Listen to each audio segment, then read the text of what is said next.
안녕하세요. 흉부외과 전문의 김병준 원장입니다. 많은 환자분들이 하지정맥류를 치료받으시고 완치를 통해 건강한 삶의 질을 되찾고 계신데요. 하지만 최근 하지정맥류는 무조건 재발한다라는 왜곡된 정보를 가지고 계신 분이 많이 계십니다. 바로잡자면 하지정맥류는 재발한다가 아니라 아직도 재발에 대한 사례와 근거가 제시되고 있으므로 치료 후 관리와 검진이 필요하다가 되어야 합니다. 물론 치료 후의 생물학적 원인까지 해결할 수 있는 재발률이 0%에 수렴하는 완벽한 치료법을 시행할 수 있다면 치료 후 경과 관찰이나 장기 검진은 필요하지 않습니다. 하지만 아직까지는 그런 완벽한 치료법에 대한 공식적인 연구 결과는 전무한 상태입니다.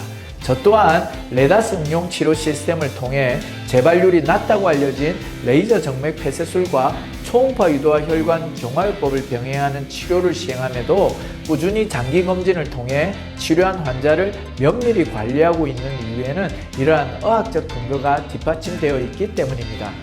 무엇보다 이러한 주장의 근거는 개인의 의견이 아닌 유럽 혈관학회, 대한정맥학회 등의 임상 전문가들의 공통된 주장임을 기억하셔야 합니다.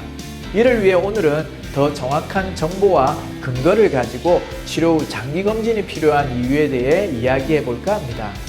지난 시간에는 하지정맥류 치료 후 장기 추적 관찰이 필요한 이유에 대해 2022년 유럽 임상진료지침과 2021년 대한정맥학회 임상진료지침을 통해 자세히 설명을 드렸는데요. 그렇게 장기 추적 관찰이 필요한 이유는 치료한 혈관의 치료 경과를 파악하기 위함도 있지만 재발성 하지정맥류의 원인이 될 수 있는 병적인 역류를 확인하기 위함도 포함되어 있습니다.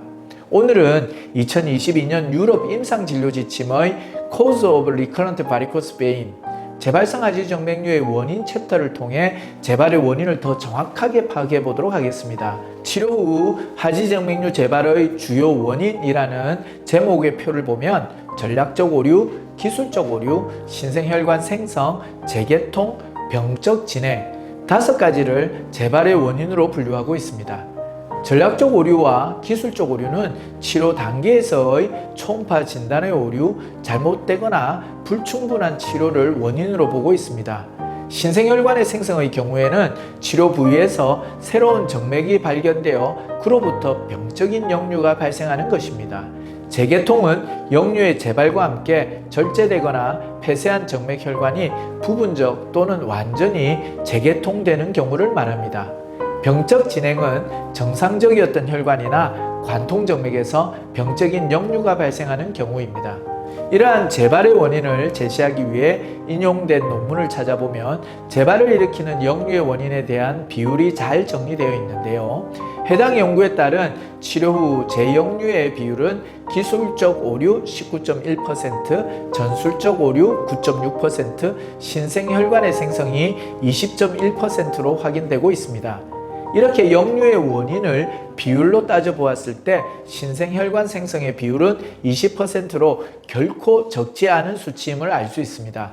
여기서 다시 2022년 유럽 임상진료지침을 보면 신생혈관과 재개통은 서로 다른 초음파 결과를 보여주지만 둘 모두 새로운 혈관을 형성하기 위한 바자바조름에서 기인하는 혈관 신생이라는 생물학을 기반으로 한다는 주장을 하고 있습니다. 바자바조름에서 기인하는 혈관 신생, 이것이 신생혈관과 재개통으로 인한 하지정맥류의 원인이 될 수 있다는 건데요. 이 바자바조름은 혈관 벽에 있는 미세혈관으로 우리 몸의 동맥과 정맥에서 여러 가지 역할을 담당하고 있습니다. 그중 하나의 역할이 바로 혈관 신생인데요. 실제로 바자바조름으로 인한 혈관 신생은 동맥 경화성 플라크를 발생시킬 수 있어 뇌혈관 질환의 원인 중 하나로도 알려져 있습니다.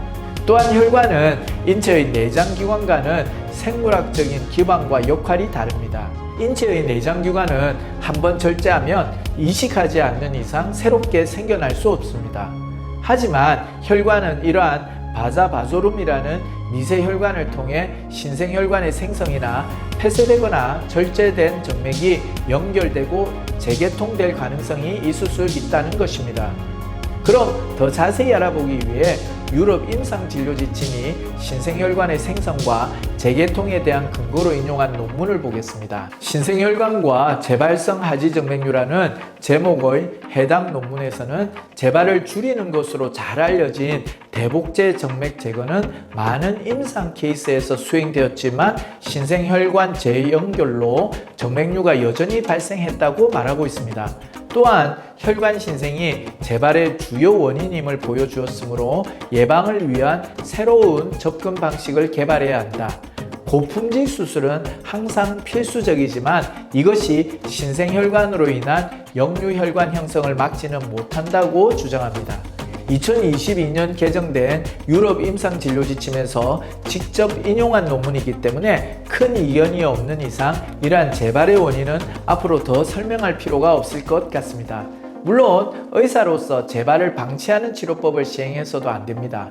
주로 진단이나 치료 오류로 인한 재발은 치료해야 할 혈관이 모두 치료되지 않았을 때 발생합니다. 특히 무릎 아래 종아리 부위 장가지 혈관의 경우 외과적 수술이나 레이저, 고주파 수술 등의 수술적 치료로는 완벽한 치료가 어려워 초음파 유도와 혈관 경화요법과 같은 비수술적 치료와 병행하는 것으로 재발률을 낮출 수 있습니다.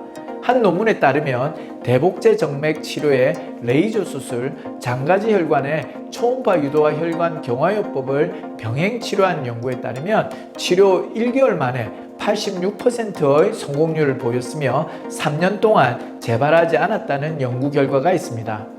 이는 레다스 응용 치료 시스템의 병행 치료와 유사한 방식의 치료법으로 실제로 재발률이 상당히 낮은 방법으로 저도 오랜 기간 시행하고 있습니다. 하지만 그럼에도 불구하고 장기 검진 프로그램을 통해 치료한 환자를 5년, 10년이 넘게 봐드리고 있는 이유는 19년 동안 하지정맥류를 치료하고 연구한 경험에 의한 임상적 견해가 앞서 설명드린 유럽 임상 전문가들의 주장과 일맥상통하기 때문입니다.